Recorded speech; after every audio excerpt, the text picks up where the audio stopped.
আল্লাহ রাব্বুল আলামিন বলেছেন, এই যুগের একজন ব্যক্তিকে, একজন মানুষকে জিহাদের নীতিমালার বাইরে গিয়ে একজন ব্যক্তিকে হত্যা করা কেমন যেন গোটা পৃথিবীর সমস্ত মানুষকে হত্যা করার শামিল।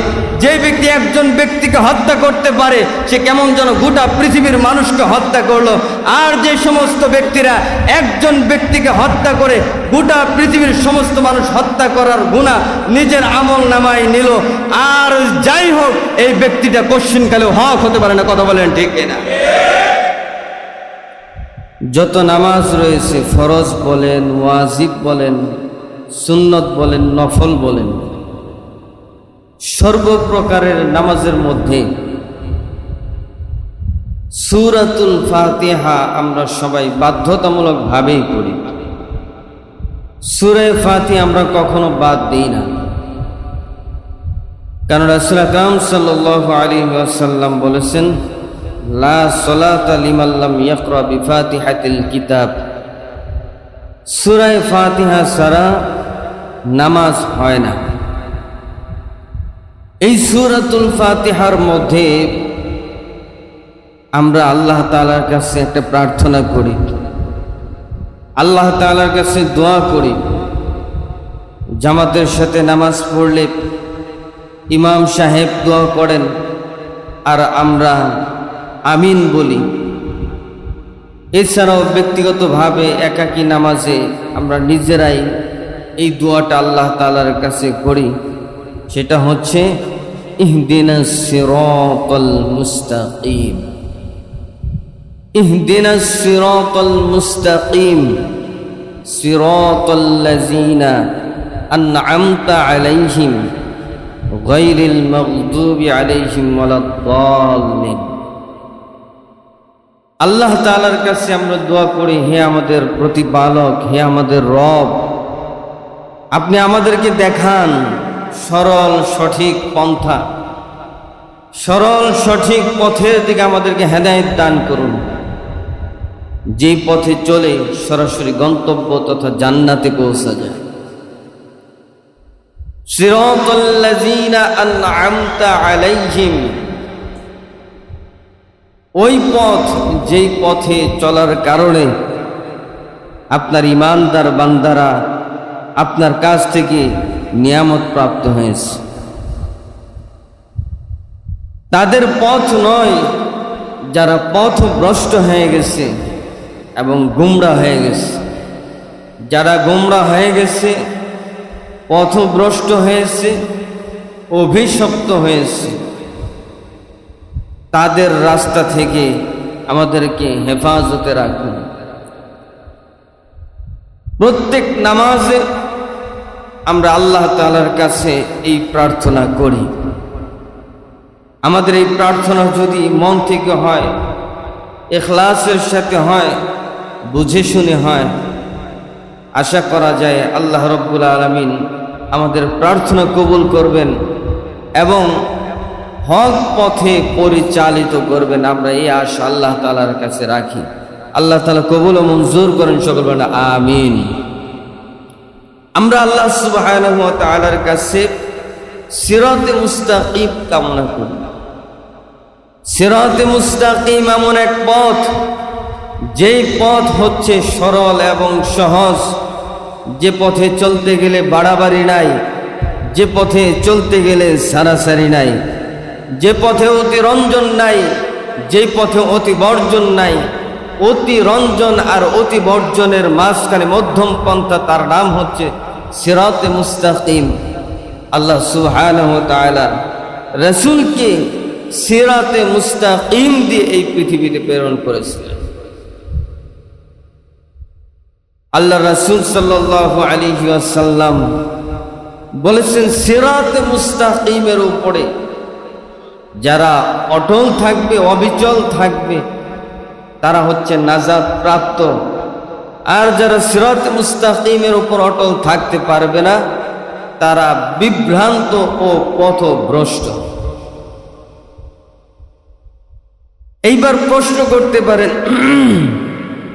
যে বিভ্রান্ত পথভ্রষ্ট কারা, কারা পথভ্রষ্ট না, কারা হক কারা বাতিল, কারা সিরাতে মুস্তাকিমের উপরে আছে, কারা সিরাতে মুস্তাকিমের উপরে নাই, এটা আমরা কেমনে বুঝব? এইটা সমস্ত মানুষ যারা আওয়াম সাধারণ তাদের প্রশ্ন হলো এটা যে সিরাতে মুস্তাকিম সরল সঠিক পথ হক বাতিল বুঝবো কি করে? আমরা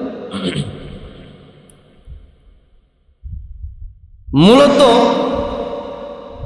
একমাত্র আলেম ছাড়া সাধারণ মানুষরাও হক বাতিল বুঝতে পারে কিনা, এটাও একটা গুরুত্বপূর্ণ বিষয়। যারা আলেম তারা কোরআন হাদিস গবেষণা করে, তারা সহজেই হক বাতিল বুঝতে পারে, কিন্তু সাধারণ মানুষ বুঝতে পারেন কিনা? আল্লাহ তাআলা কোরআনের ভাষ্যে আল্লাহ সুবহানাহু ওয়া তাআলা বলেন, মানুষকে এই যোগ্যতা দেওয়া হয়েছে তারা হক বাতিল বুঝে, হক বাতিল যাচাই বাছাই করে হকের উপর প্রতিষ্ঠিত হওয়ার মতো সক্ষমতা এবং বুঝ মন মানসিকতা আল্লাহ সুবহানাহু ওয়া তাআলা প্রত্যেকটা মানুষকে দান করেছে। প্রত্যেকটা মানুষের ভিতরে হক বুঝার সক্ষমতা রয়েছে, বাতিল বুঝার সক্ষমতা রয়েছে। আর এই কথাটা মানে হক বুঝার সক্ষমতা, বাতিল বুঝার সক্ষমতা, বুঝার যোগ্যতা প্রত্যেকটা মানুষের ভিতরে আছে। আল্লাহ তাআলা এই কথা বলতে গিয়ে কুরআনুল কারীমের মধ্যে 60টা কসম করেছে। কয়টা কসম করেছেন? 60টা কসম করেছেন। 60টা কসম করে আল্লাহ রাব্বুল আলামিন বলেছেন মানুষ হক বাতিল বুঝার সক্ষমতা রাখে। এরপরেও যদি কেউ বলে হক বাতিল বুঝি না, তাহলে রাসূল তাদেরকে বলেন তোমরা হক বাতিল বুঝার জন্য একটু মেহনত করো, পরিশ্রম করো। আপনি হক বাতিল বুঝার জন্য মেহনত করবেন না, পরিশ্রম করবেন না, ঘরে বসে বসে হক বাতিল বুঝে যাবেন, এটা কোশ্চিনকালেও সম্ভব। আল্লাহ সুবহানাহু ওয়া তাআলা কুরআনুল কারীমের মধ্যে 60টা কসম করে উল্লেখ করেছেন। আল্লাহ রাব্বুল আলামিন বলেন ওয়াশ-শামসি ওয়া দুহাহা ওয়াল কমারি ইযা তালাহা ওয়ান নাহারি ইযা জাল্লাহা ওয়াল লাইলি ইযা ইয়াগশাহা ওয়াস সামাই ওয়া মা বানাহা ওয়াল আরদি ওয়া মা তাহাহা ওয়া নাফসিন ওয়া মা সাওয়াহা। কয়টা কসম হলো এখানে? 60টা কসম। ওয়াশ-শামসি ওয়া দুহাহা, এক নাম্বার সূর্যের কসম। ওয়াল কমারি ইযা তালাহা, চন্দ্রের কসম। ওয়ান নাহারি ইযা জাল্লাহা, দিবসের কসম। ওয়াল লাইলি ইযা ইয়াগশাহা, রজনীর কসম। ওয়াস সামাই ওয়া মা বানাহা, আসমানের কসম। ওয়াল আরদি ওয়া মা তাহাহা, জমিনের কসম। ওয়া নাফসিন ওয়া মা সাওয়াহা, ওই নফসের কসম যেই নফসটাকে আল্লাহ তাআলা সুসজ্জিত করেছেন, সাজিয়ে দিয়েছেন, যেই নফসের মধ্যে আল্লাহ রাব্বুল আলামিন তারতিল বুঝার সক্ষমতা দান করেছেন, ওই নফসের কসম। কয়টা কসম হলো? 60টা কসম করেছেন। আল্লাহ তাআলা যখন কসম করেন, কসম ছাড়াই আল্লাহ তাআলার কথা গুরুত্বপূর্ণ। আর যদি কসম করেন, একটা কসমই যথেষ্ট। এখানে আল্লাহ রাব্বুল আলামিন কয়টা কসম করলেন? 60টা কসম করলেন। তার মানে 60টা কসম করে যে কথাটা আল্লাহ রাব্বুল আলামিন বললেন, এই কথাটা কি গুরুত্বপূর্ণ নাকি গুরুত্বহীন? অবশ্যই গুরুত্বপূর্ণ। আর এ কথা জানার পরেও যারা এ কথার বিরোধিতা করবে, মুখালাফাত করবে, তারা কেমন যেন এই আয়াতের বিরোধিতা করল। আল্লাহ রাব্বুল আলামিন বলেন ফাআলহামাহা ফুজুরাহা ওয়া তাকওয়াহা। আমার মুসলমান ভাইয়েরা, আল্লাহ রাব্বুল আলামিন কুরআনুল কারীমের এই সূরার মধ্যে 60টা কসম করে আল্লাহ রাব্বুল আলামিন বলেন ফাআলহামাহা ফুজুরাহা ওয়া তাকওয়াহা।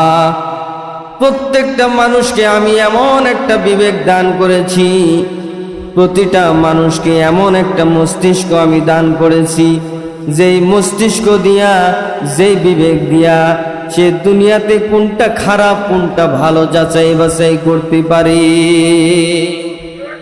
কোনটা ভালো কোনটা খারাপ এই যোগ্যতা আল্লাহ রাব্বুল আলামিন সবাইকে দিয়েছেন। আর এই কথা বোঝানোর জন্য আল্লাহ রাব্বুল আলামিন 7টা কসম করেছে। ভালো কোনটা খারাপ কোনটা যদি আমরা বুঝেও যদি না বোঝার ভান ধরি, তাহলে এটা কোনোদিন এটা আমাদের জন্য কল্যাণকর বিষয় হবে না। কারণ ভালো মন্দ বুঝে আমাদেরকে সিদ্ধান্ত গ্রহণ করতে হয়। যদি ভালো মন্দ না বুঝার দোহাই দিয়ে আমরা যদি ভালো মন্দের ডিসিশন আর সিদ্ধান্ত না জানাই, তাহলে ভালো এবং মন্দ একসাথে চলতে থাকবে, বিশৃঙ্খলা সমাজের মধ্যে ঘটতেই থাকবে। কথা বলেন ঠিক কিনা? আর ভালো এবং মন্দ যারা ভালো বুঝে তাদের জন্য রাসূলের দিক নির্দেশনা হচ্ছে, মান রাআ মিনকুম মুনকিরান ফালইগাইয়িরহু বিয়াদিহি। আল্লাহর নবী বলেন, যখন তুমি ভালো বুঝতে পারলে আর যখন বুঝতে পারলে আরেকটা খারাপ, যখন তুমি জানলে এটা ভালো আর যখন তুমি বুঝতে পারলে সেটা খারাপ, যখন তুমি বুঝতে পারলে এটা হক আর যখন তুমি বুঝতে পারলে সেটা বাতিল, এরপরে তোমার জন্য করণীয় হলো অন্যায় যেটা বাতিল যেটা সেটা যদি সমাজের মধ্যে মাথাচাড়া দিয়ে ওঠে, 1 নাম্বার কাজ হলো যদি পেশি শক্তি থাকে, হাতের মধ্যে যদি জোর থাকে, সর্বপ্রকারের হাতের জোর দিয়া ওই অন্যায়টাকে সমাজ থেকে প্রতিহত করতে হবে। সমাজ থেকে অন্যায়টাকে প্রতিহত করতে হবে যদি হাতের জোর। আর যদি বলেন হাতের মধ্যে জোর নাই, আল্লাহর নবী বলেন যদি হাতের মধ্যে জোর না থাকে তাহলে মুখের মধ্যে তো জোর থাকবে। তোমার একটা জবান আছে, এই জবান দিয়ে তুমি সাবলীল কথা বলতে পারো, হক কথাগুলা বলিষ্ঠ আওয়াজে বলতে পারো, তাহলে তোমার জন্য করণীয় হলো যেটা হক তুমি সেটাকে হক বলো, আর যেটা বাতিল সেটাকে বাতিল বলো। হককে হকের স্থানে রেখে দাও আর বাতিলকে বাতিলের স্থানে রেখে দাও কথার মাধ্যমে। বলে যে হাত দিয়ে প্রতিহত করতে পারি না, জবান দিয়ে প্রতিবাদ করতে পারি না, তাহলে কি করবো? রাসূল বলেন তাহলে তুমি মনে মনে ওই বাতিলের বিরোধিতা করো, বাতিলকে ঘৃণা করো, অন্যায়কে ঘৃণা করো। যদি তুমি অন্যায়কে ঘৃণা করতে না পারো তাহলে তুমি মুসলমানের সর্বনিম্ন কাতারেও তুমি থাকতে পারো। ওয়াজালিকা দাফুল ঈমান, যে অন্তরে অন্তরে গুমরাহকে গুমরাহ বলে ঘৃণা করা, খারাপকে ঘৃণা করা, অন্যায়কে ঘৃণা করা, এটা হলো ঈমানের সর্বনিম্ন স্তর। সর্বোচ্চ স্তর হলো হাত দিয়ে প্রতিহত করা, এরপরে স্তর জবান দিয়ে প্রতিহত করা, আর 3 নম্বর হলো মনে মনে ঘৃণা করা। মনে মনে মানুষ ঘৃণা করে কখন? বলে বাতিল যেটা অন্যায় যেটা, আমি যদি ওই অন্যায়ের বিরুদ্ধে কিছু বলতে যাই তাইলে আমাকে হত্যা করে ফেলবে, হ্যাঁ আমি টিকতে পারবো না সমাজের মধ্যে। সেক্ষেত্রে রাসূল বলছে তুমি নিজের ব্যাপারে যখন এটা নিশ্চিত হলে যে ওই অন্যায়ের বিরোধিতা করতে গেলে তুমি আঘাতপ্রাপ্ত হবে, তখন তুমি মনে মনে ঘৃণা করো। এই নীতিমালার ভিত্তিতে, হক বাতিল বুঝার সক্ষমতার ভিত্তিতে আমাদেরকে সামনে অগ্রসর হতে হবে। হক বাতিল বুঝে বুঝে আমাদেরকে সামনে অগ্রসর হতে হবে এবং গোটা বিশ্বের সমস্ত মুসলমানের মধ্যে যে ঐক্যের ভিত্তি প্রস্তুত করতে হবে সেটা হলো ঐক্যের ভিত্তি। ঐক্যের ভিত্তিতে, হকের ভিত্তিতে, হকের ভিত্তিতে গোটা পৃথিবীর সমস্ত মুসলমানকে এক করতে হবে। বাতিলের সাথে অন্যায়ের সাথে মুসলমানরা আপোষ করতে পারে না। হকপন্থীরা আর যাই হোক বাতিলের সাথে কখনো আপোষ করতে পারে না। এটা হলো হক বাতিলের প্রশ্ন। কিন্তু মানুষ হিসেবে, মানুষ হিসেবে মানুষের প্রতি একটা দরদ, মানুষের প্রতি একটা ভালোবাসা, এটা ইসলাম আমাদেরকে শিখায়। হতে পারে ব্যক্তি বাতিল, হতে পারে ব্যক্তি অন্যায় কাজ করে বেড়ায়, হতে পারে ব্যক্তি অমুসলিম, কাফের, মুশরিক। তাহলে এই ব্যক্তির ব্যাপারে ইসলামের দিক নির্দেশনা কি? বলে ব্যক্তি যদি অন্যায়কারী হয়, ব্যক্তি যদি কাফের, মুশরিক হয়, আর যদি সে ফিতনা ফাসাদ তৈরিকারী না হয়, বাতিল আবার গুনাহকারী, কাফের, মুশরিক, কিন্তু সমাজের মধ্যে বিশৃঙ্খলা তৈরি করে না, সেক্ষেত্রে রাসূলের দিক নির্দেশনা হলো এমন ব্যক্তিকে তুমি বুঝাও, এর প্রতি তুমি দরদ দেখাও, এর প্রতি তুমি ভালোবাসা প্রদর্শন করো। এই ভালোবাসার মাধ্যমে তুমি মানুষের মন জয় করে তুমি তাকে হকের দিকে নিয়ে আসো। এটাই হবে তোমার জন্য রাসূলের শিক্ষা। কারণ রাসূলকে আল্লাহ রাব্বুল আলামিন শিখিয়েছেন, উদু ইলা রাব্বিকা উদু ইলা সাবিলি রাব্বিকা বিল হিকমাতি ওয়াল মাউইজাতিল হাসানা। উত্তম কথা বলে, হিকমতের মাধ্যমে, উত্তম নসিহতের মাধ্যমে মানুষকে তুমি তোমার দিকে টেনে নিয়ে আসো। তাহলে একতার ভিত্তি হবে হক। কিন্তু মানুষের সাথে মানবতা প্রদর্শন করা এটা ভিন্ন জিনিস। তাহলে একতার ভিত্তি হবে হক। হক ছাড়া একতা সম্ভব না। হকের সাথেই হকপন্থীরা একতা করবে, জোট করবে। এটাই হলো কোরআন হাদিসের নির্দেশনা। আর বাতিল যদি ফাসাদ তৈরিকারী না হয়, তাহলে বাতিলের ব্যাপারে সহমর্মিতা রাখা যেতে পারে তার হেদায়েতের আশা, কিন্তু তাকে হকের ব্যানারে এনে তাকে শক্তিশালী করার কোন সুযোগ ইসলামের মধ্যে রাখা হয়। এরপরে আল্লাহ রাব্বুল আলামিন বলেন, তোমরা এগুলো বুঝে এরপরে হকের ভিত্তিটাকে মজবুত করো। এক কোরআনের হাদিসকে দাঁত দিয়ে আঁকড়িয়ে ধরো, হকের রশিকে আঁকড়িয়ে ধরো। আর এই রশি থেকে যেন তুমি বিচ্ছিন্ন না হয়ে যাও, এ ব্যাপারে তুমি সতর্ক থাকো। আমার মুসলমান ভাইয়েরা, আল্লাহ রাব্বুল আলামিন কুরআনুল কারীমের মধ্যে বলেন, ওয়াতাসিমু বিহাবলিল্লাহি জামিআ। আল্লাহ রাব্বুল আলামিন বলেন, হে পৃথিবীর মানুষ, ওয়াতাসিমু বিহাবলিল্লাহি জামিআ। আল্লাহ তাআলার একটা রশি আছে, আল্লাহ তাআলার একটা রশি আছে, যে রশিটা আল্লাহ রাব্বুল আলামিন আসমান থেকে জমিনবাসীদেরকে দান করেছেন। আর এটাই এমন একটা রশি যেটা আসমান থেকে আসছে, আল্লাহর পক্ষ থেকে আসছে। ওই রশি যদি কেউ ধারণ করে রাখতে পারে, আল্লাহ রাব্বুল আলামিন যখন রশি টান দিবেন, এই রশির মধ্যে যারা থাকবে, এক রশির মধ্যে যারা ঐক্যবদ্ধভাবে লেগে থাকতে পারবে, আল্লাহ রাব্বুল আলামিন যখন টান দিবেন, তখন এক রশির সাথে সমস্ত ব্যক্তি আল্লাহর তৈরি জান্নাতে চলে যাবে।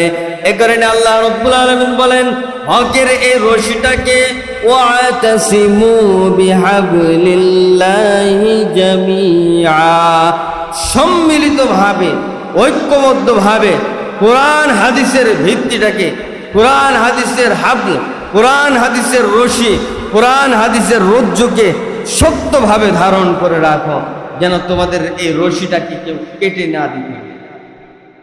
হকের সাথে তোমরা আল্লাহর রশিকে আঁকড়িয়ে ধরো।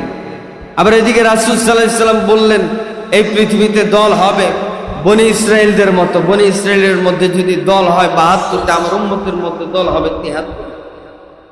আমার উম্মতের মধ্যে দল হবে ৭৩টা।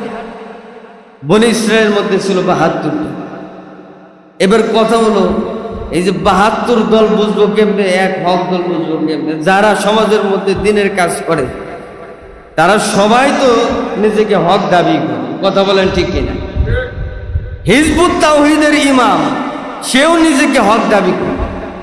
হিজবুত তাওহীদের ইমাম যদি নিজেকে হক দাবি করতে পারে, তাহলে এই জমিনের যত ছাগল আর পাগল আছে এরা সবাই নিজেকে হক দাবি করবে। এটাই সবাই, কথা বলেন ঠিক কিনা?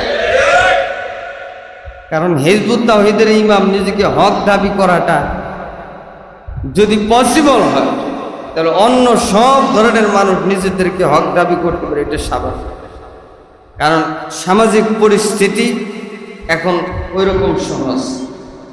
কিন্তু এটা যদি হতো সেই ওমরের যুগ, যদি হতো সেটা হযরত আবু বকরের শাসনামল, হযরত আবু বকরের শাসনামলে বাতিল মাথা চাড়া দিলে হযরত আবু বকর রাদিয়াল্লাহু তাআলা আনহুকে বলে, আরহামু উম্মতি বি উম্মতি আবু বকর। আবু বকর হচ্ছে উম্মতের মধ্যে সবচাইতে নরম দিলের মানুষ, রহম দিল।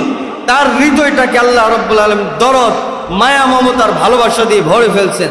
এমন একজন রহম দিল মানুষ, তিনিও যখন দেখেছেন সমাজের মধ্যে ফিতনা ফাসাদ তৈরি করার জন্য এক শ্রেণীর মানুষ তার বিদ্রোহ করেছে, তখন হযরত আবু বকর রাদিয়াল্লাহু তাআলা এত নরম দিলের মানুষ হয়েও সরাসরি তাদের বিরুদ্ধে যুদ্ধের ঘোষণা দিয়েছে। আর হযরত আলী রাদিয়াল্লাহু তাআলা কি করলেন? যখন হযরত আলী রাদিয়াল্লাহু তাআলা দেখলেন সমাজের মধ্যে ফিতনা ফাসাদ তৈরি করার জন্য এক শ্রেণীর মানুষ দাঁড়িয়ে গেছে, হযরত আলী রাদিয়াল্লাহু তাআলা ফরমান জারি করলেন, তাদেরকে পাকড়াও করে নিয়ে আসো, ধরে নিয়ে আসো, আর তাদেরকে আগুন দিয়ে জ্বালিয়ে। হযরত আলী রাদিয়াল্লাহু তাআলা তাদেরকে আগুন দিয়ে জ্বালালেন। বুখারী, মুসলিম, আবু দাউদের হাদিস নিয়ে আপনারা গবেষণা করেন। আর রাসূল সাল্লাল্লাহু আলাইহি ওয়াসাল্লাম হযরত আলী যাদেরকে জ্বালিয়ে দিলেন আগুন দিয়ে, তারা কারা? হযরত আলী রাদিয়াল্লাহু তাআলার ভাষ্য মতে তারা হচ্ছে খারেজি। আর খারেজিদের ব্যাপারে রাসূল সাল্লাল্লাহু আলাইহি ওয়াসাল্লামের ভবিষ্যৎবাণী হচ্ছে সমাজের মধ্যে এক শ্রেণীর মানুষের আবির্ভাব অচিরেই ঘটবে, যাদের কথা শুনলে মনে হবে তারা নবী রাসূলদের মতো কথা বলছে, তাদের কথার মধ্যে মধু থাকবে, মনে হবে তাদের প্রত্যেকটা কথায় মধু ধরে পড়ছে, মুক্তার দানাগুলা ঘষে ঘষে পড়ে যাচ্ছে। তাদের কথা এত চমৎকার হবে, তাদের ব্যবহার অনেক সুন্দর হবে, তাদের নামাজ দেখে তোমার কাছে মনে হবে তাদের নামাজ তোমার চাইতে উত্তম, তাদের চলাফেরা দেখে তোমার কাছে মনে হবে তাদের চলাফেরা তোমার চাইতে উত্তম। কিন্তু মনে রাখবে, যদিও তারা সুরতে, লেবাসে, আচরণে তারা তোমাদের চাইতে উত্তম মনে হচ্ছে, কিন্তু যতই উত্তম তোমাদের কাছে মনে হোক না কেন, তাদেরকে যতই খাঁটি ইমানদার মনে হোক না কেন, তারা কখনোই খাঁটি ইমানদার নয়।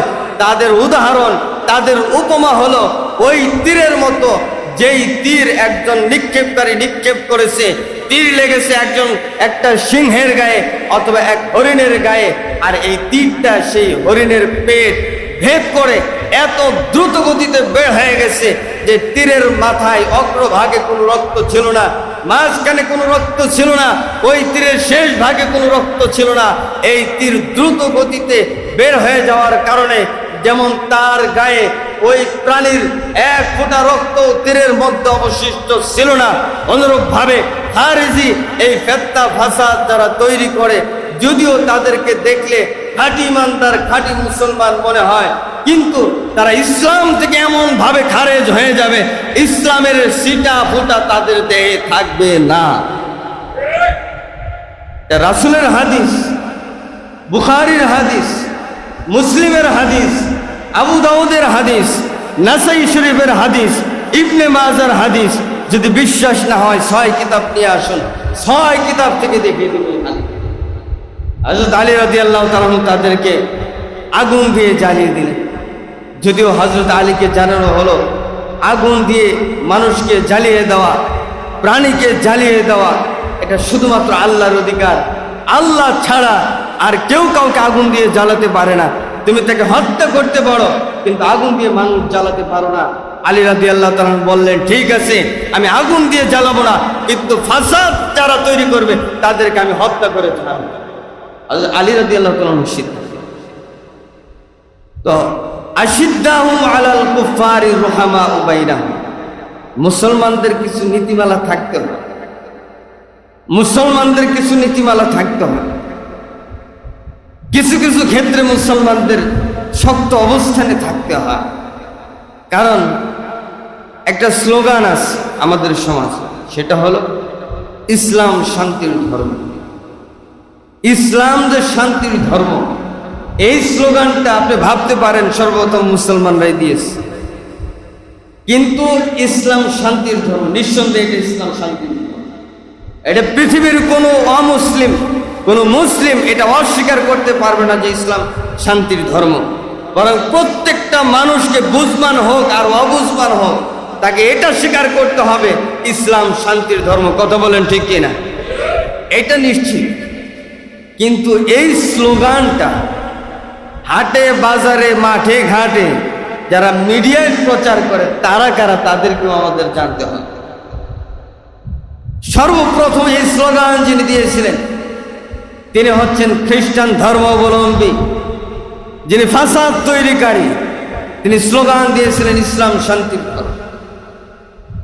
স্লোগান দিয়ে তিনি বোঝাতে চেয়েছিলেন ইসলামের মধ্যে মারামারি নাই, ইসলামের মধ্যে কাটাকাটি নাই, ইসলামের মধ্যে হত্যাযজ্ঞ নাই, ইসলামের মধ্যে কেউ কাউকে হত্যা করতে পারে না, ইসলামের মধ্যে কেউ কাউকে কারোর সাথে দ্বন্দ্ব করতে পারে না। এর দ্বারা তিনি বুঝাতে চেয়েছিলেন ইসলামের মধ্যে যারা, মুসলমানদের মধ্যে যারা জিহাদ করে বেড়ায়, এরা সমাজের মধ্যে বিশৃঙ্খলা তৈরিকারী, সমাজ থেকে শান্তিকে দূরকারী ও শান্তি আনয়নকারী, এরা ফিতনা ফাসাদকারী, এরা ইসলামপন্থী দল নয়। এই বলে তারা বিশ্বের সমস্ত মুসলমানকে মূলত তালেবানদের বিরুদ্ধে লেলিয়ে দেওয়ার জন্য একটা চক্রান্ত করেছিল। কেন? কারণ তারা জিহাদ করছিল, আর জিহাদকে মানুষের সামনে সন্ত্রাসবাদ বলে উপস্থাপন করার জন্য তারা সর্বোচ্চ চেষ্টা করেছে। তখন মানুষের মস্তিষ্ক মগজ ধুলাই দেওয়ার জন্য তারা মানুষের সামনে সুন্দরভাবে স্লোগান দিল যে ইসলাম শান্তির ধর্ম। দেখবেন নেতানিয়াহু ফিলিস্তিনের হাজার হাজার মুসলমানকে হত্যা করে ফেলছে। মিডিয়ার সামনে যদি নেতানিয়াহু বক্তব্য দেয়, তাহলে সর্বপ্রথম কোন কথাটা বলে? নেতানিয়াহু বলে, আমি এই সমাজের মধ্যে শান্তি কায়েম করতে চাই, উগ্রবাদী আর সন্ত্রাসী বাহিনীকে আমি হত্যা করছি। এটাই তো নেতানিয়াহুর বক্তব্য। তো নেতানিয়াহু স্লোগান দেয় যে ইসলাম শান্তির ধর্ম, যারা যুদ্ধে লিপ্ত হয় তারা অশান্তি তৈরিকারী, তারা শান্তির পক্ষে না, আর যারা শান্তির পক্ষে না আমি তাদেরকে হত্যা করি, এই বলে ফিলিস্তিনের মুসলমানদেরকে হত্যা করছে। তো এই কথা দ্বারা তারা মূলত উদ্দেশ্য নিতে চায় ইসলামের মধ্যে জিহাদ বলতে কিছু নাই। এখানে কথা হলো ইসলাম যে শান্তির ধর্ম, আপনি এই কথাটা তাদের সুরে সুর মিলিয়ে বলতেই পারেন। যেখানে রাসূল বলেছেন মুমিনরা দুনিয়া সিজনুল মুমিন ওয়া জান্নাতুল কাফির, যারা মুমিন দুনিয়াটা তাদের জন্য জেলখানা, যারা মুমিন দুনিয়াটা তাদের জন্য হচ্ছে জেলখানা, আর যারা কাফের তাদের জন্য হচ্ছে জান্নাত। আমি আপনাদের কাছে জানতে চাই যে দুনিয়াটা মুমিনদের জন্য যদি জেলখানা হয়, তাহলে জেলখানা কি মানুষের জন্য খুব শান্তির জায়গা? আল ইসলাম গর্দান নেহাদান বা তাআত, ইসলাম হচ্ছে আনুগত্যের সাথে আল্লাহর সামনে সার ঝুঁকিয়ে দেওয়া। সার ঝুঁকাতে গিয়ে যদি কোমরে ব্যথা লাগুক, কোমরের মধ্যে ব্যথা লাগবে, মাথার মধ্যে ব্যথা লাগবে, শরীরের মধ্যে ভার লাগবে, অশান্তি লাগবে, তবু আল্লাহর সামনে মস্তিষ্ক ঝুঁকিয়ে দিতে হবে। এটাই হলো আল্লাহ তাআলার ফরজ বিধান। ইসলামের কিছু কিছু কাজ পালন করতে গেলে খারাপ লাগবে। 5 ওয়াক্ত নামাজ, যদি 5 ওয়াক্ত নামাজ অনেকে পড়ার জন্য আসে, আপনি তাদেরকে যদি জিজ্ঞেস করেন, তাদের মনোভাবটা যদি আপনি বোঝার চেষ্টা করেন, তাহলে বুঝতে পারবেন যে নামাজ পড়তেও তাদের কখনো কখনো খারাপ লাগতে পারে, কষ্ট লাগে, কিন্তু আল্লাহর বিধান, এ কারণে তারা নামাজ পড়ছে। তো শান্তির ধর্মের ব্যাখ্যা না বুঝে আমরা যদি তাদের সুরে সুর মেলাই, তাহলে সমাজের মধ্যে বিশৃঙ্খলা তৈরি। এই কথা কেন বললাম? যে ইসলামের মধ্যে ব্যক্তিদের কখনো কখনো কঠোর সিদ্ধান্ত গ্রহণ করতে হয়। কঠোর সিদ্ধান্ত গ্রহণ করতে গিয়ে কিছু কিছু মানুষের কাছে মনে হতে পারে এর দ্বারা অশান্তি তৈরি হতে পারে, তবুও তাদেরকে এটা মেনেই নিতে হবে।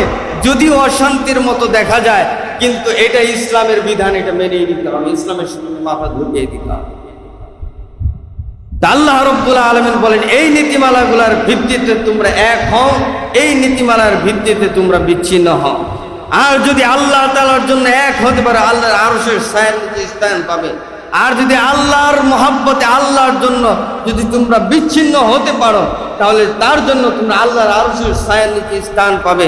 কিন্তু আল্লাহর দুই ব্যক্তির মধ্যে মহব্বত যদি তার ভিত্তি আল্লাহর সন্তুষ্টি না হয়, দুই ব্যক্তির মধ্যে দ্বন্দ্ব, এটার ভিত্তি যদি আল্লাহর সন্তুষ্টি না হয়, তাহলে এই ফজিলত থেকে বঞ্চিত হবে। এই জন্য আল্লাহ রাব্বুল আলামিন বলেন, ইন্নামাল মুমিনুনা ইখওয়াতুন, সমস্ত মুমিনরা আর হচ্ছে পরস্পরে ভাই ভাই। যারা কালেমা পড়ছে, যাদের ভিতরে কালেমা আছে, তারা হলো পরস্পরে ভাই ভাই। কালেমা পড়নেওয়ালা ভাই তারা হচ্ছে পরস্পরে ভাই ভাই। আর এরপরের অংশে আল্লাহ সুবহানাহু ওয়া তাআলা বলেন ফাআসলিহু বাইনা আখওয়াইকুম, ফাআসলিহু বাইনা আখওয়াইকুম। এই দুই ভাইয়ের মধ্যে যদি কখনো দ্বন্দ্ব লাগে তাহলে হকের মাধ্যমে এদের মাঝে মীমাংসা করে দাও। দ্বন্দ্ব রেখে হক দিয়ে তাদেরকে মীমাংসা করো। হকের বাইরে গিয়ে তাদের সাথে মীমাংসা করা সম্ভব না, হক দিয়ে মীমাংসা করো। তাহলে হকের ব্যাপারে আল্লাহ তাআলা আরো বলেন ফাইন তানাজাতুম, আর যদি তোমাদের মধ্যে দ্বন্দ্ব দেখা দেয় তাহলে তোমরা কোরআন হাদিসের নীতিমালাকে সামনে রাখো। ফারুদ্দুহু ইলাল্লাহি ওয়া রাসূলি, আল্লাহ কোরআন এবং হাদিসকে তোমাদের সামনে রাখো, এরপরে সমাধান করার জন্য চেষ্টা করো। এখন কথা হলো মুমিনরা পরস্পরে ভাই ভাই, আবার সমাজের মধ্যে ৭২টা দল হবে, আবার সমাজের মধ্যে ফিতনা ফাসাদ হলে এদেরকে প্রতিহত করতে হবে। এই সব কিছুর ভিড়ে আমাদের জন্য সহজ পন্থা কোনটা? যেই পন্থায় চললে, যেই রাস্তায় চললে এই সব কিছু আমরা সহজেই বুকের ভিতরে লালন করতে পারবো, হক বাতিল সহজেই বুঝতে পারবো, সেই জন্য আমাদের করণীয় কি? এই জন্য আল্লাহ তাআলার দিক নির্দেশনা হচ্ছে তোমাদের জন্য করণীয় হলো তোমরা নবী রাসূল যদি না পাও, নবী রাসূল নবীর দরওয়াজায় তালা লাগানো হয়ে গেছে, মুহাম্মদ সাল্লাল্লাহু আলাইহি সাল্লাম মৃত্যুবরণ করেছেন, তারপরে আর কোন নবী আসবে না, এরপরেও তো সমাধান জানার প্রয়োজন দেখা দিবে, তখন তোমাদের সমাধান করার প্রয়োজন দেখা দিবে, তখন তুমি কার কাছ থেকে সমাধান করে নিবে? আল্লাহ রাব্বুল আলামিন রাসূলের মাধ্যমে আমাদেরকে জানালেন যে নবী রাসূলগণ সমাজ থেকে বিদায় নিয়ে চলে যেতে পারে, কিন্তু নবী রাসূলদের কাজের ধারাবাহিকতা, নবী রাসূলদের মন মানসিকতা আর নবী রাসূলদের আদর্শকে লালন করে এক শ্রেণীর মানুষ, সে রাসূলের যুগ থেকে নিয়ে একদম কিয়ামত পর্যন্ত এক শ্রেণীর মানুষ থাকতে থাকবে। তোমরা ওই ব্যক্তি, ওই এক শ্রেণীর মানুষকে তোমরা সন্ধান করে তাদের কাছে যাও, তাদের সাথে পরামর্শ করো, তাদের সাথে পরামর্শ করে হক বাতিল বুঝে, অন্যায় বেহক বুঝে বুঝে তুমি সমাজের মধ্যে আমল করার জন্য চেষ্টা করো। আর সেই ব্যক্তি কারা, এ ব্যাপারে আল্লাহ রাব্বুল আলামিন রাসূলের মাধ্যমে ঘোষণা দিলেন, তারা হচ্ছে আল উলামা ওয়ারাসাতুল আমবিয়া। তারা হচ্ছে নবী রাসূলদের ওয়ারিস। নবী রাসূলদের ওয়ারিস কারা? তারা হচ্ছে উলামায়ে কেরাম। যখন উলামায়ে কেরাম শব্দটা বলি অনেকের আবার খুব খারাপ লাগে যে আপনি একজন আলেম মানুষ, আপনি একজন হুজুর মানুষ, খালি আপনাদের পক্ষে কথা বলেন। আল্লাহর কসম করে বলি এই কথাটা, যে নবীরা উলামায়ে কেরাম আল্লাহর রাসূলের ওয়ারিস, যদি এই হাদিসের জ্ঞান প্রত্যেকটা মানুষের ভিতরে থাকতো, আল্লাহর কসম করে বলে আমি এই হাদিসটাও মানুষের সঙ্গে উপস্থাপন করব। কিন্তু এই সমাজের, এই পৃথিবীর পুরা মিডিয়া, গোটা বিশ্বের সমস্ত মিডিয়া এক শ্রেণীর মানুষের বিরুদ্ধে লেগে আছে, তারা হচ্ছে উলামায়ে। এক শ্রেণীর মানুষের বিরুদ্ধে গোটা বিশ্বের সমস্ত মিডিয়া কাজ করে, সেটা হচ্ছে মিডিয়া। আর এই মিডিয়াগুলা দেখবেন উলামায়ে কেরামের বিরুদ্ধে, উলামায়ে কেরামের ছোটখাটো কোনো ভুল পেলে, অন্যায় পেলে তারা যেভাবে ফোকাস করে, হাজার হাজার মানুষ, লক্ষ কোটি কোটি মানুষ যদি ওই অন্যায়ের মধ্যে জড়িত থাকে, তাদেরকে নিয়ে একটা সমালোচনাও করবে না। কিন্তু একজন আলেম সে কর্মে পরিণত করেনি, শুধুমাত্র জবান দিয়ে একটা অন্যায় বলেছে, গোটা বিশ্বের সমস্ত মিডিয়া ওই আলেমের সমালোচনায় লিপ্ত হয়ে যায়। কথা বলেন ঠিক কিনা? কেন এই ধরনের দ্বিমুখী আচরণ? কেন? এর দ্বারাই বোঝা যায় যে এই সমাজের মধ্যে হককে জিন্দা রাখার জন্য, হককে প্রতিষ্ঠিত করার জন্য এক শ্রেণীর মানুষ তারা যাকাতের টাকা খাবে, এক শ্রেণীর মানুষ তারা গরিব অসহায় যাকাতের টাকা খেতে পারে, তারা মাদ্রাসা মসজিদে ফি সাবিলিল্লাহর টাকা দিয়ে চলতে পারে, কিন্তু তারা শিখবে আহলুস সুফার ছাত্র কাফেলার মতো কোরআন হাদিসের জ্ঞান তারা শিখবে।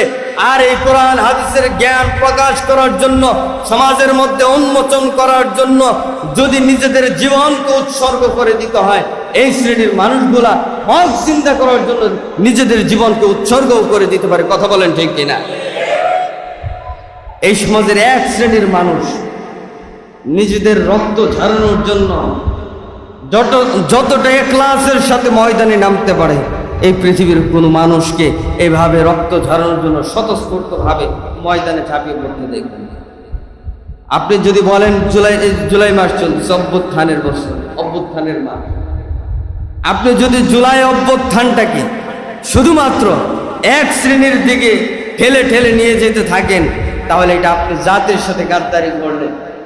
কারণ যারা জুলাই অভ্যুত্থানের অগ্রভাগে থেকে যারা নেতৃত্ব দিয়েছিল, তারা বলেছে কওমি মাদ্রাসার ছাত্ররা, তোলাবারা, উলামায়ে কেরাম তারা যদি মাঠে না নামতো, তাহলে আমরা কখনো এত বড় আন্দোলনের সাহসী হতাম না। তার মানে এই দেশের দেশের প্রতি সর্বোচ্চ ভালোবাসা, দেশপ্রেম অন্য মানুষের ভিতরে যদি 80% থাকে, একজন আলেমের ভিতরে 100% থাকবে। এটাই সত্য। দুনিয়ার সব কথা উল্টিয়ে যেতে পারে, এ কথা উল্টিয়ে যেতে পারে না। কারণ যদি আলেম ওই হাদিস জেনে থাকে, রাসূল বলেছেন হুব্বুল ওয়াতান মিনাল ঈমান, দেশপ্রেম এটা ঈমানের অঙ্গ। এটা শুধুমাত্র আর কারো কাছে জানা থাকুক বা না থাকুক, আলেমদের জানা থাকবে, এবং আলেমরা এই হাদিসের উপর আমল। তো আলেমরা এই সমাজের শান্তি শৃঙ্খলা বজায় রাখার জন্য, হক জিন্দা করার জন্য সর্বোচ্চ চেষ্টা করে। এই কারণে অনেকেই বলে যে আকাবির পূজারী, আপনারা তো আকাবির পূজা করেন। আকাবির পূজা আবার কেমন শব্দ? আমি যদি বলি দুনিয়াতে কোনো বেয়াদবি শব্দ থাকে, একটা শব্দ আছে, যদি কেউ বলে আকাবির পূজা, এই নিঃসন্দেহে সে আকাবিরদের সাথে বেয়াদবি করবে। কথা বলেন ঠিক কিনা? আকাবির কারা? উলাইকা হুমুল আসলাফুন, তারাই হচ্ছে আমাদের আকাবির। যিনি ছিলেন জনাবে মুহাম্মদুর রাসূলুল্লাহ, তিনি আমাদের সবচাইতে বড় আকাবির। এরপরে হচ্ছে সাহাবায়ে কেরাম আমাদের আকাবির, তারা হচ্ছে আমাদের আসলাফ, আমাদের পূর্বপুরুষ। এরপরে হচ্ছেন মুজতাহিদিন, আইম্মায়ে মুজতাহিদিন, সালফে সালেহিন। এর ধারাবাহিকতায় সমস্ত উলামায়ে কেরাম যারা হকের উপর অটল থেকেছেন, হকের জন্য নিজেদের জীবনকে উৎসর্গ করেছেন, তারাই হচ্ছে আমাদের আকাবির। আমরা আকাবির বলতে গাঞ্জাখুর, মদখুরকে তো আমরা আকাবির বানাই না। এই পৃথিবীতে আল্লাহ রাব্বুল আলামিন ইসলামটাকে টিকিয়ে রেখেছেন দুই জিনিসের মাধ্যমে। একটা হলো কিতাবুল্লাহ, আরেকটা হলো রিজালুল্লাহ। এক হলো আল্লাহর কিতাব কুরআন, এই কোরআন দিয়ে আল্লাহ রাব্বুল আলামিন পৃথিবীর মানুষকে দিক নির্দেশনা দান করেছেন। আর এই কোরআনের ব্যাখ্যা বিশ্লেষণ সঠিকভাবে সুন্দরভাবে যারা উপস্থাপন করে, তারা হলো আল্লাহর পক্ষ থেকে মনোনীত নবী রাসূল, নবী রাসূলদের পরে সাহাবায়ে কেরাম, এরপরে হচ্ছে তাবেঈন, এরপরে হচ্ছে আইম্মায়ে মুজতাহিদ। তার মানে রাসূল বলেন লা তাজতামিউ উম্মতি আলা দালালা, আর আমার উম্মতের আলেমদের বড় জামাত কখনো বাতিলের ব্যাপারে একমত হতে পারে। এই সব কিছু সামনে রেখে এবার আমি আপনাদের সামনে আরেকটা বিষয় বলি, সেটা হলো ভারত, বাংলাদেশ, পাকিস্তান, এই তিন দেশের সমস্ত সম্মিলিত উলামায়ে কেরাম এবং আরব বিশ্বের যে সমস্ত উলামায়ে কেরাম তার ব্যাপারে জেনেছে, তারা ভারতের এক ব্যক্তি, তার নাম হচ্ছে মাওলানা আসাদ, তার ব্যাপারে সম্মিলিত ফতোয়া দিয়েছে। আপনারা আর যাই করেন, একজন আলেমের সমালোচনা করতে পারেন, একজন আলেম সুদ খেতে পারে, জেনা করতে পারে, আপনারা তার গঠনমূলক সমালোচনা করবেন। আমিও বলি একজন আলেম যদি জেনা করে, তাকে ফাঁসির কাস্টে ঝুলান, তাকে ফাঁসির কাস্টে ঝুলান, সেই সাথে অন্যান্য যারা জেনার কাজ করে তাদেরকে। যদি একজন আলেম যদি সুদ খায়, তাহলে সে সুদখোর, তাকে আপনি সুদখোর বলেন, কিন্তু হক্কানি আলেমকে আপনি সুদখোর বলতে পারেন। আপনি তাকে সুদখোর বলেন, কিন্তু তার নামের আগে আলেম শব্দটা ব্যবহার করবেন না, কারণ আলেম শব্দের একটা ভার আছে। আল্লাহ তাআলা এবং রাসূল আমাদেরকে এই আলেম শব্দের প্রতি সম্মান প্রদর্শনের কথা বলেছেন। রাসূল বলেছেন ওয়ালুইনা আখিরু হাযিহিল উম্মতি আউওয়ালাহা, মানুষগুলো ধ্বংস হতে থাকবে, সমাজের মধ্যে বিশৃঙ্খলা দেখা দিবে, সমাজের মধ্যে ভূমিকম্প ভূমিধস দেখা দিবে। তখন যখন এক শ্রেণীর মানুষ পূর্ববর্তী আলেমদের সমালোচনা করতে থাকবে, এক শ্রেণীর মানুষ আলেমদের সমালোচনা করতে থাকবে, যখন এই কাজগুলো সমাজের মধ্যে ব্যাপকভাবে হতে থাকবে। এছাড়াও 14টা আলামতের কথা বলেছেন, এগুলো যদি সমাজের মধ্যে ব্যাপকভাবে দেখা দেয়, তাহলে তাদের সমাজে ভূমিকম্প আসবে, ভূমিধস আসবে, আল্লাহর পক্ষ থেকে বরকত উঠে যাবে, বিশৃঙ্খলা দেখা দিবে, রিজিকের মধ্যে আল্লাহ রাব্বুল আলামিন সংকীর্ণতা তৈরি করে দিবেন আল্লাহ তাআলার কথা। তো উলামায়ে কেরাম সম্মিলিতভাবে একজন ব্যক্তির ব্যাপারে সিদ্ধান্ত নিল, তার নাম হচ্ছে মাওলানা সাদ। মাওলানা সাদের ব্যাপারে সংক্ষিপ্তভাবে বলবো, তার ব্যাপারে সিদ্ধান্ত নিল কেন? কারণ তিনি নিজামুদ্দিন মার্কাজের একজন শুরার সাথী ছিলেন। তো নিজামুদ্দিন মার্কাজের একজন শুরার সাথী, তো পৃথিবীতে দ্বীনি কাজ, ইসলামের কাজগুলা এগুলো সংগঠিত হবে ও আমরুহুম শুরা বাইনাহুম, কোরআনের এই নীতিমালার ভিত্তি যে দ্বীনি কাজগুলা শুরার প্রক্রিয়ায়, অর্থাৎ দিনদার ব্যক্তি যদি 10 জন হয় তাহলে সর্বপ্রথম তোমরা 10 জন মিলে যখন উপস্থিত কোনো টাকা যা আসবে তখন তোমরা 10 জন একত্র হও। 10 জন একত্র হয়ে তোমরা পরস্পরে পরামর্শ করে উপস্থিত মজলিসে একজনকে আমির নিযুক্ত করো, এরপরে ওই মজলিসটা পরিচালনা করো। আবার যখন আগামীকাল আরেকটা সমস্যার সম্মুখীন হবে তখন ওই মজলিসে 10 জন একত্র হও, সেখানে আরেকজনকে তোমরা আমির বানাও। তোমরা একজনকে বিশ্ব আমির বানায়ও না, একজনকে স্থায়ী আমির বানায়ও না। এর দ্বারা কি হবে? যদি একজন যদি বিশ্ব আমির হয়, হতেও পারে মানুষের মন মানসিকতা পরিবর্তন হয়ে যেতে পারে। আজকে আমি আমির হলাম, আমার ভিতরে গর্বী ভাব চলে আসতে পারে, অহংকার চলে আসতে পারে, ইহুদি খ্রিস্টানদের দাওয়াত আমার বিরুদ্ধে চলতে থাকবে, ইহুদি খ্রিস্টানরা আমাকে তাদের দলে নেওয়ার জন্য সর্বোচ্চ চেষ্টা করবে। একটা সময় আল্লাহ না করুক আমি তাদের কাছে বিক্রি হয়েও যাব। একজন আমির যদি ইহুদি খ্রিস্টানদের হাতে বিক্রি হয়ে যায় তখন এই ব্যক্তি আজকে হক কথা বলতে পারে, কালকে হক কথা বলবে না। কথা বলেন ঠিক কিনা? হক কথা বলতে পারবে। আর এই ব্যক্তি সুকৌশলে কিছু অন্যায় কাজ করবে, সেটা বুঝতেও পারবে। এই জন্য কোরআনের একদম নিরাপদ নীতিমালা হলো ওয়া আমরুহুম শুরা বাইনাহুম, তাদের কাজগুলো হবে পরস্পরের পরামর্শের ভিত্তিতে, বিশ্ব আমিরের ভিত্তিতে, বিশ্ব আমিরের নেতৃত্বে দুনিয়াতে ইসলামের কাজ হবে, দ্বীনি কোনো কাজ হবে। কোরআন হাদিস থেকে এটা কেউ প্রমাণ করতে পারবে না। কিন্তু মাওলানা সাদ সাহেব সর্বপ্রথম যে কাজটা তিনি করেছেন, নিজামুদ্দিন মার্কাজে তার উস্তাদ সহ প্রায় 10 জনের একটা শুরা ছিল, শুরা কমিটি ছিল, কমিটি। এই কমিটির মধ্যে বাংলাদেশেরও একাধিক ব্যক্তি ছিলেন, মাওলানা জুবাইর সাহেব ছিলেন। এই শুরার মধ্যে ভারত, বাংলাদেশ, পাকিস্তান, আরব বিশ্বের অনেক ওলামায়ে কেরাম ছিলেন। কিন্তু মাওলানা সাদ সাহেব তার বিভ্রান্তিকর বক্তব্যের পাশাপাশি তিনি সবচেয়ে জঘন্য যে কাজটা করেছেন সেটা হলো তিনি শুরা, এই কোরআনের এই নীতিমালাকে ভেঙ্গে, এই কোরআনের এই নীতিমালাকে বৃদ্ধাঙ্গুলি দেখিয়ে একচ্ছত্রভাবে তিনি আমিরত্ব এই নিজামুদ্দিন মার্কাজের মধ্যে প্রতিষ্ঠা করেছে। নিজামুদ্দিন মার্কাজের মধ্যে তিনি স্পষ্টভাবে দলিল রয়েছে, অডিও বক্তব্য। অনেকে বলে যে কাটসাট বয়ান আমরা আছি, কাটসাট বয়ান আবার কাটসাট বয়ান, এটা বয়ানের মধ্যে সংক্ষিপ্তভাবে বোঝানোর জন্য একটা অংশ হয়তো আমরা টানি। কিন্তু আপনি মিডিয়াতে ঢুকেন, ইউটিউবে যান, দেখবেন যে মাওলানা সাদ সাহেবের 1 ঘন্টার বয়ান, 1.5 ঘন্টার বয়ান, 3 ঘন্টার বয়ান, এই সবগুলো মিডিয়ার মধ্যে আপনারা পাবেন। পুরো আলোচনা শুনে তারপরে আপনারা সিদ্ধান্ত নেবেন।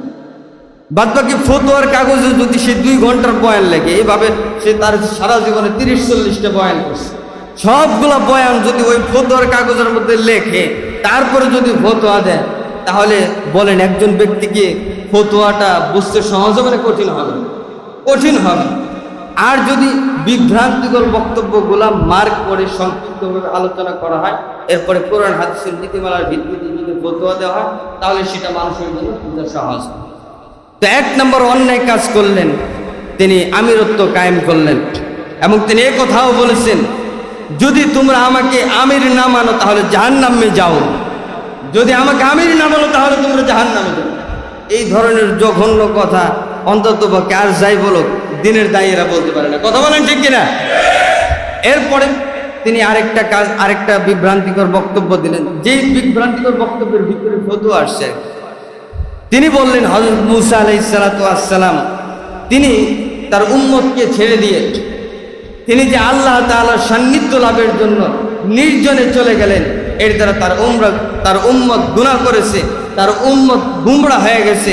এই জন্য মুসা আলাইহিস সালাতু ওয়াস সালাম একটা দায়বদ্ধতা আছে। বলেন এই কথা যে বলতে পারে সে কি আদব ওয়ালা নাকি বেদব? সবাই বলেন যে এই কথাটা যে ব্যক্তি বলতে পারে একজন নবীর বিরুদ্ধে, একজন নবীর শানে এই ধরনের কথা যে বলতে পারে সে কি আদব ওয়ালা নাকি বেদব? নিঃসন্দেহে সে বেদব। কারণ কোরআন হাদিসের নীতিমালা আমাদের সামনে থাকলে এটা স্পষ্ট প্রতীয়মান হয়। নবী রাসূল আর যাই হোক, নবী রাসূল হচ্ছে মাসুম, তাদের কোনো গুনাহ নাই। যারা বলবে নবী রাসূলদের দ্বারা গুনাহ হয়েছে হয়, তারা আর যাই হোক আকীদাগতভাবে বিশুদ্ধ খাঁটি ইমানদার তারা হতে পারবে না কোশ্চিন। আমরা সাদ সাহেবকে কাফের বলি, আমরা সাদ সাহেবকে কাফের বলি না, আমরা তাকে গোমরা বলি, গোমরা পথভ্রষ্ট বলি। আর পথভ্রষ্ট ব্যক্তি কোনোদিন মুসলমানের আমির হতে পারে না, জিম্মাদার হতে পারে না কোরআনের এই নীতিমালার ভিত্তিতে। এরপরে অসংখ্য বক্তব্য তিনি দিয়েছেন যা কোরআন হাদিস বিরোধী। এইবার উলামায়ে কেরাম প্রথম বাংলাদেশেও তিনি এসে ইজতেমার ময়দানে বয়ান করছে, আমরা নিজেরা তার বয়ান শোনার জন্য গেছি, কিন্তু তখনও কিছু কিছু বিটা আমাদের খটকা লাগছে, কিন্তু আমরা ছাত্র মানুষ, ছোট মানুষ, এগুলো নিয়ে সমালোচনা করতে পারিনি। বড় মানুষ, তার ভুল আমরা কি বলবো? কিন্তু তার ভুলগুলা যখন ক্রমান্বয়ে বাড়তে থাকলো, আর নিজামুদ্দিন মার্কাজ থেকে যখন তার উস্তাদ ইব্রাহিম দেউলা, আহমদ লাট সাহেবের মতো দুইজন মুরব্বী যারা বাংলাদেশে প্রতি বছর ইজতেমার ময়দানে বয়ান করেন, যখন এই দুইজন মুরব্বীকে নিজামুদ্দিন মার্কাজ থেকে সন্ত্রাসী প্রক্রিয়ায় তাদেরকে বের করে দেওয়া হলো, তখন ভারত, বাংলাদেশ, পাকিস্তান সমস্ত উলামায়ে কেরাম তার বিষয়ে ঘাটাঘাটি শুরু করলো। সমস্ত অডিও বয়ান সামনে আনলো। একজন দুইজন আলেম নয়, বরং হাজার হাজার আলেম তার প্রত্যেকটা বয়ান, তার প্রত্যেকটা সিদ্ধান্ত নিয়ে গবেষণা শুরু করলো। গবেষণা করার পরে এই মর্মে ঐক্যবদ্ধ সিদ্ধান্ত তারা জানালো, সাদ সাহেব হয়তোবা মুসলমান থাকতে পারে, কিন্তু সে হকের উপরে নাই, সে গুমরা হয়ে গেছে। আর একজন গুমরা ব্যক্তিকে সম্মিলিত মুসলমানদের একটা জামাত অনুসরণ করতে পারে না, তার ইতাআত করতে পারে না। যেই এই ফতোয়াটা দেওয়া হলো, এই ফতোয়াটা যখন দেওয়া হলো, তখন এক শ্রেণীর মানুষ বাংলাদেশে, ভারতে, পাকিস্তানে এক শ্রেণীর মানুষ, বাংলাদেশে যেমন ওয়াসিফুর রহমান, সে আলেম না, সে একজন জেনারেল শিক্ষিত, সে বলল মাওলানা সাদ সাহেবের কথা আপনাদের ভালো লাগে না, তাই না? বলে কেন ভালো লাগে না, মানে আমাদের ব্যাপারে বলবেন। কিভাবে ভালো লাগবে? মাওলানা সাদ সাহেব তো আপনাদের রিজিকের মধ্যে, পেটের মধ্যে লাথি মারছে, কিভাবে? সাদ সাহেবের গুমরাহি বক্তব্যের মধ্যে এটা একটা গুমরাহি বক্তব্য যে মাদ্রাসা মসজিদে চাকরি করে টাকা পয়সা নেওয়া হারাম। এটা কোন পর্যায়ের হারাম? বলে একজন বেশ্যা নারী, তার যে উপার্জনের যে ধরন, একজন বেশ্যা নারী উপার্জন করে যে টাকাটা হারাম টাকাটা উপার্জন করলো হারাম পন্থায়, অনুরূপভাবে যে ব্যক্তি কোরআন শিখে, হাদিস শিখে যে টাকা নেয়, এই ব্যক্তির উপার্জন আর বেশ্যা নারীর উপার্জন এক। আমরা এটা নিয়ে আমরা কথা বলতে চাই না, বলেছে এটার জবাব হাজার হাজার জবাব আমাদের আছে। কিন্তু ইয়াতাতিরা এই জবাবটাকে, এই বিভ্রান্তিকর বক্তব্যটাকে ফোকাস করার চেষ্টা করলো। মাওলানা সাদ সাহেব এটা বলেছে, এই কারণে আলেমদের পেটের মধ্যে আঘাত লাগছে, ভারতে, বাংলাদেশ, পাকিস্তানে আলেমদের পেটের মধ্যে আঘাত লাগছে, এই কারণে তারা এই ফতোয়া দিচ্ছে। তা আমি দেখি যারা ফতোয়ার কাজ করছে, আলহামদুলিল্লাহ, যারা ফতোয়ার কাজ করছে, আর যাই হোক, তাদের পেটের মধ্যে লাথি দেওয়ার কোনো সুযোগ নেই। আলহামদুলিল্লাহ, তাদের অবস্থান যথেষ্ট ভালো।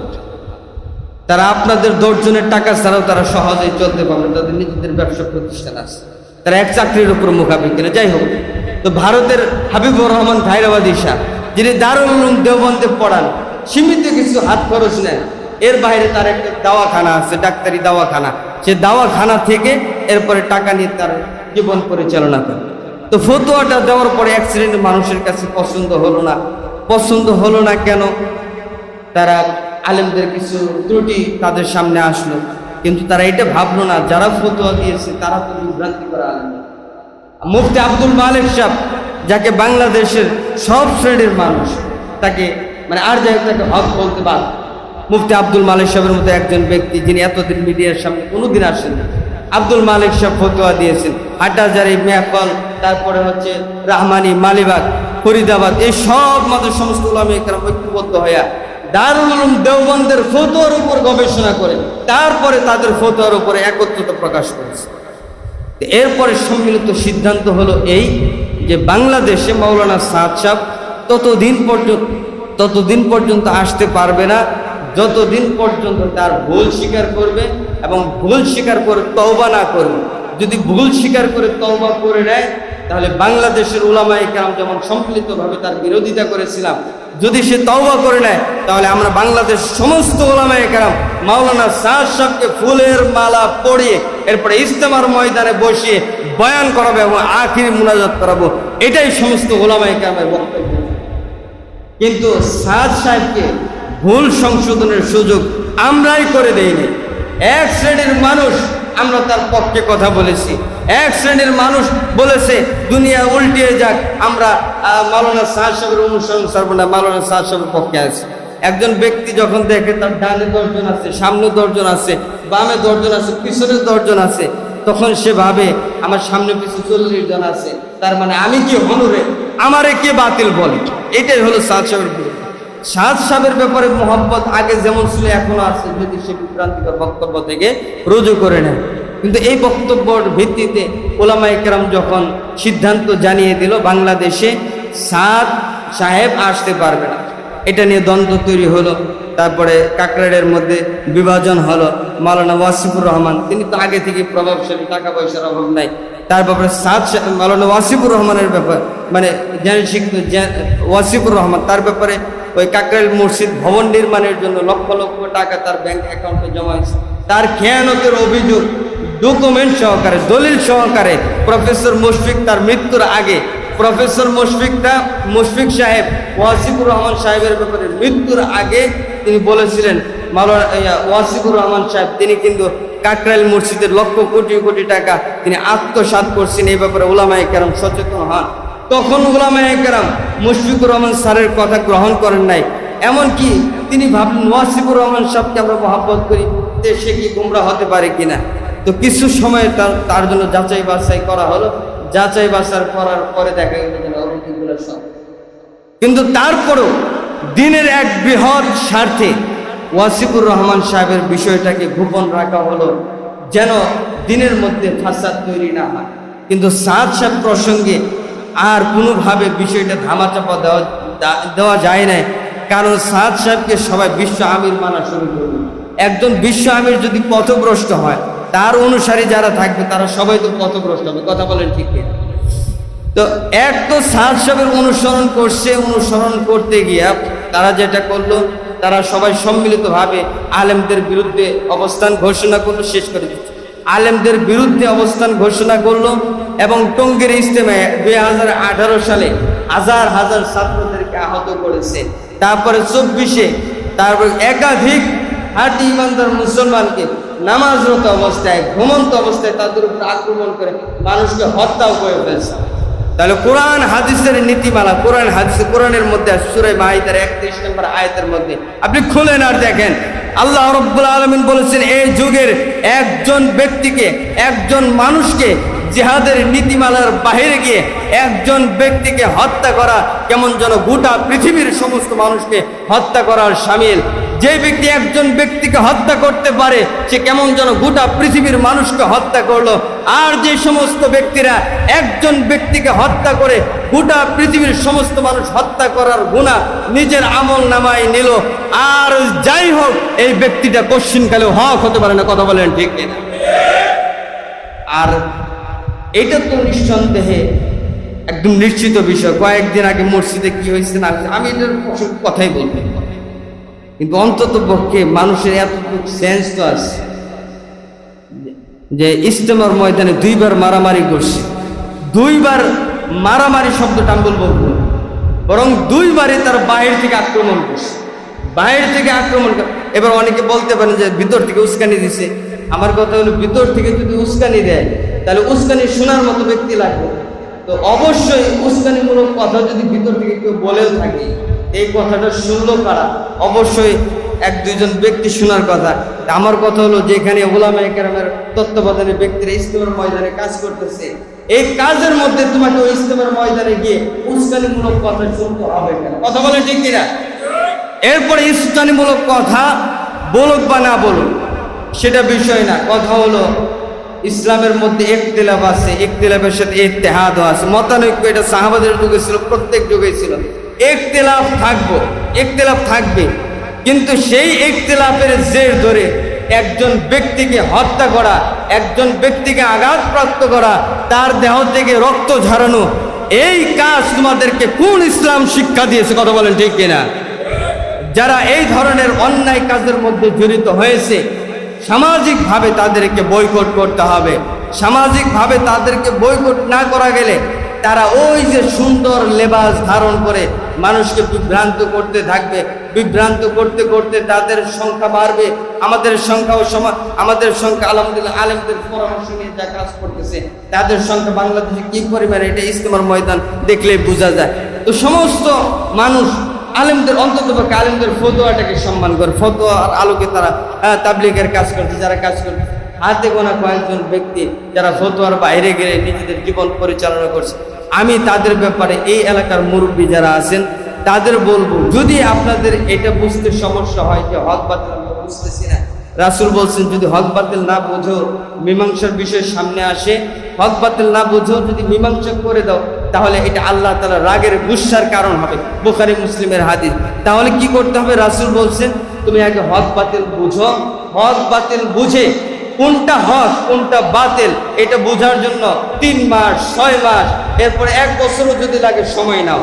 হক বাতিল বুঝে সময় নিয়ে হক বাতিল বুঝে এরপরে সমাজের মধ্যে আসো, এরপরে সম্মিলিতভাবে মসজিদের মাইকে ঘোষণা দাও এই দল হক ওই দল বাতিল, কিন্তু সামাজিকভাবে হক দলের মেহনত মসজিদ ভিত্তিক আবাদ থাকবে, মসজিদের ভিতরে হকপন্থীরা দিনের কাজ করতে থাকবে, আর যারা গোমরা বাতিল আমরা তাদের সাথে খারাপ ব্যবহার করব না, তাদের সাথে ভালো ব্যবহার করব, তাদেরকে আমরা বুঝাবো, বুঝিয়ে হকের পক্ষে আনার জন্য চেষ্টা করব।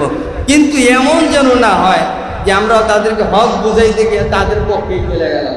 তাদের পক্ষ নিয়ে মুরব্বীরা কোনো কথা বললে, কোন রকম হক বাতিল না বুঝে এক দলের পক্ষ নেওয়াও ঠিক হবে না। এ কারণে আমি বলি হক বাতিল যাচাই বাছাই করে এরপরে একটা যে কোনো সিদ্ধান্ত নিলে আমার মনে হয় সমাজের মধ্যে বিশৃঙ্খলা যা আছে এগুলো দূর হয়ে যাবে। 1-2 জন ব্যক্তির কারণে আপনারা চাচা ভাইস্তা, আপনারা ভাই বেড়াদার, সমাজের মধ্যে আপনাদের যে একতা আছে, 1-2 জন ব্যক্তির কারণে, আল্লাহর ওয়াস্তে বলি 1-2 জন বহিরাগত ব্যক্তি, আমি বাহির থেকে আসছি আমার কারণে, আর যারা বাহির থেকে আসে 1-2 জন ব্যক্তির কারণে, আল্লাহর ওয়াস্তে বলি আপনারা আপনাদের চাচা ভাতিজার সম্পর্ক নষ্ট করবেন না। সামাজিক সম্প্রীতি আপনার ভিতরে যা আছে, আপনাদের ভিতরে যা আছে এগুলোকে ধ্বংস করে দিবেন না। প্রয়োজনে যারা ফাসাদ তৈরি করার জন্য সমাজের মধ্যে মাথা চারা দিয়ে দাঁড়ায়, ইসলামের নীতিমালাকে সামনে রেখে সমাজ থেকে তাদেরকে বহিষ্কার করুন, সমাজ থেকে তাদেরকে বের করুন। এর মাধ্যমে সমাজের মধ্যে শান্তি প্রতিষ্ঠা করা সম্ভব, অন্য কোনোভাবে সম্ভব না। কথা বলেন ঠিক কিনা?